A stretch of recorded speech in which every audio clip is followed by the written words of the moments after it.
हं? काय नाही रे. काय नाही.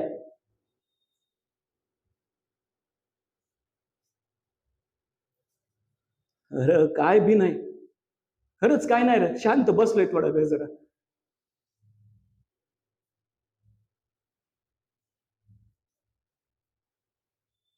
अरे तुला सांगितलं समजत नाही का रे एकदा? हा?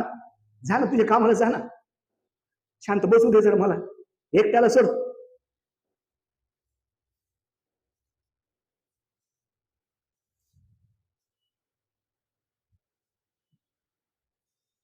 ए, ए, थांब ना रे.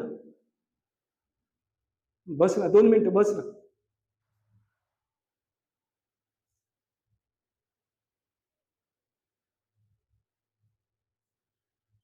कर्ज आहे रे डोक्यावर. कर्ज आहे. हं? बँकेचं नाही रे नाही. या गावातलं काय, या जगातले सगळे बँक जरी एकत्र आलं ना तरी हे कर्ज फिटायचं नाही. जमीन नाही रे. ती जमीन काय, हा गाव, हा जग जरी गिरवी ठेवलं ना तरी हो कर्ज फिटायचं नाही बघ. लई मोठा कर्ज आहे रे. लई मोठा कर्ज आहे.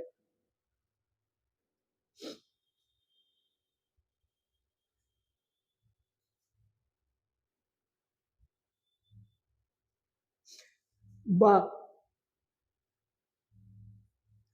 बाचा कर्ज.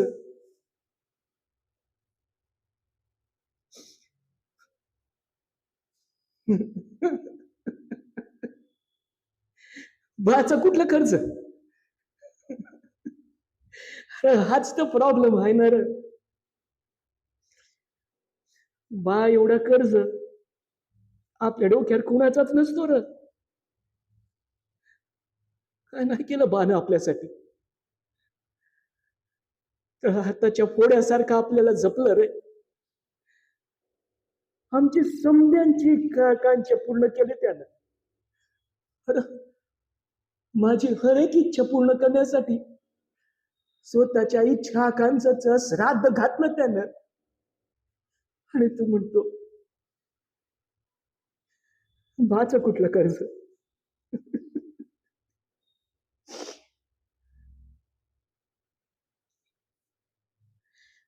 अरे लहान असताना मला जे मी आजारी पडायचो ना, मला ताप यायचा, तेव्हा त्याच्या शरीराची लाई लाई व्हायची बघ.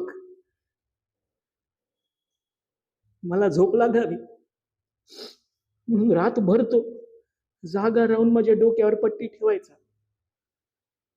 ह्या गावात औषधं नाही मिळायची ना तर दुसऱ्या गावामध्ये जाऊन माझ्यासाठी औषधं घेऊन यायचं. त्याचं जेवढं सांगावं तेवढं कमी आहे रे. अरे मला अजूनही आठवतं, मला ना सायकल हवी होती रे,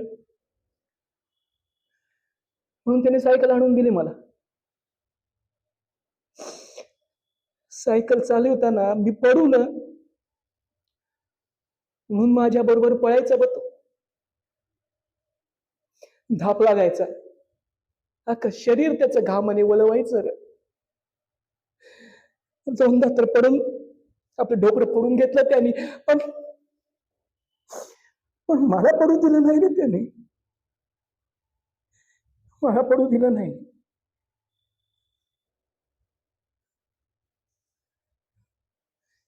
मला एकदा बोलला जातो, ए बाळा माझ्यासाठी बंगला बांध, गाडी घे. मला बंगल्यात राहायचंय, गाडीमध्ये फिरायचंय.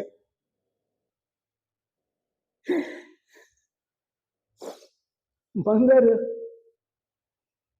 बांधला बंगला, लई मोठा बंगला बांधला, गाडी बी घेतली.